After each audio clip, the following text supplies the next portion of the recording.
Hey everyone, welcome back to our channel. In today's video, I'll show you how you can search Smarter and Microsoft PowerPoint. Let's get started.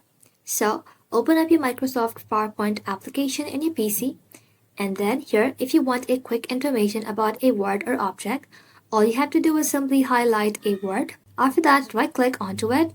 And inside here, you will be able to find an option that says Smart Lookup, depending on the version of PowerPoint you have installed in your PC. In my case, I don't have that option, but I'm sure you guys will have that option.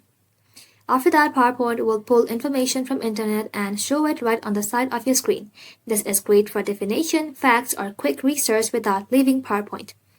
Now, if you have a long presentation and you need to find a specific word, all you have to do is simply press Ctrl plus F on the keyboard, and then a find box will appear. Type in the word you're searching for, and then press enter.